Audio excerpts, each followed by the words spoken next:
Papier-mâché pumpkins are the best summerween craft because once you're done, you have decor for the holidays. So let me show you how I made this adorable pumpkin out of plastic bags. I started with a bag full of bags, and I know bags are hard to come by in certain states. You can also use crumpled up paper.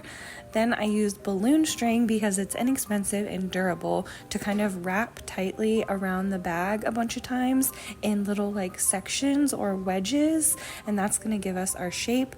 Once I tie it around a bunch of times, I tie it off at the top, and you can see here we have something vaguely pumpkin shaped with the ridges. For the actual paper mache portion, I just used regular watered down school glue at maybe a 1-to-1 ratio. I don't measure. Some strips of paper, junk mail, phone books, whatever you've got lying around, non-shiny. Dip it into the paste and then slap it onto your pumpkin form.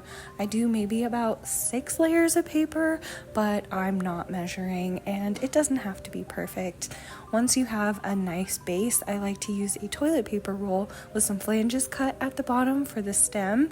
If you want kind of a fun, quirky, twirly stem, you can use aluminum foil and just shape it however you want. Cover it with a little bit of masking tape and then cover it with paper mache, and ta-da, you're done. You have yourself a paper mache pumpkin. You can paint and stop here, but I'm gonna carve mine, so I just used a Sharpie and a box cutter to cut a hole at the bottom and cut a face on the front. The hole at the bottom is to remove all of our stuffing, and it's kind of nice because once you take out all of the bags, you can use them for another pumpkin.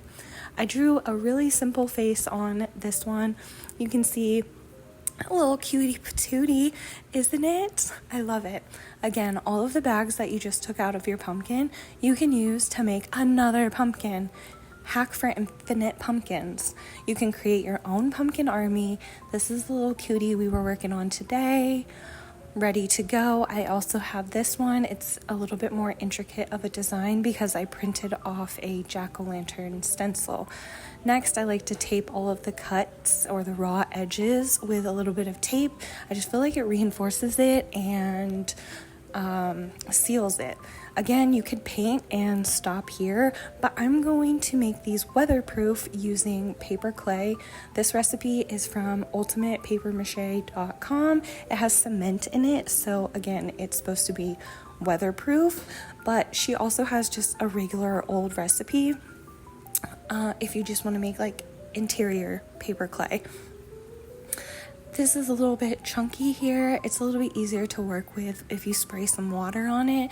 And then I just kind of do it in sections. So I clayed the bottom, let it dry, added clay to just about the entire thing. That's the thing with this project, is there's a lot of dry time in between each of the stages. Lastly, I added the last bit of clay to the stem and added some 3-dimensional facial features. So cute. Once it's completely dry, which will depend on your area. I live in Arizona where it's super hot and dry, so things dry really quickly. I'm gonna paint the inside with a little bit of Plasti Dip, preferably white, so that when you add a light inside of your pumpkin, it illuminates. Then I'm going to prep the outside of the pumpkin with a bit of dry lock. Again, I'm trying to make these weatherproof, but you can just use white paint and then go in with your actual painting. I like to use spray paints as the base. One just regular spray paint to get the color you can see here. Then I'll go in with the fluorescent glow in the dark spray paints, but it doesn't really matter because I'm gonna cover everything in this super watered down black acrylic paint and just do a black wash over the entire pumpkin. I feel like this makes it so much cooler and creepier looking, just getting all of that black paint into all of the nooks and crannies and crevices. Look at that. That looks so much more Halloween. I'm going to go in with this glow-in-the-dark acrylic paint and just do a little bit of dry brush highlighting, adding some more little details to the face and to the stem. Once I'm completely done with the painting, it's time to seal it. I use a matte clear spray paint and just cover the entire pumpkin. And ta-da, we're done. Isn't it so cute? I'm obsessed with making these little guys. They're so much fun, and it's recycling. Like I said, you can add one of these little like color changing puck lights to the inside of your project to turn it into like a real jack-o'-lantern.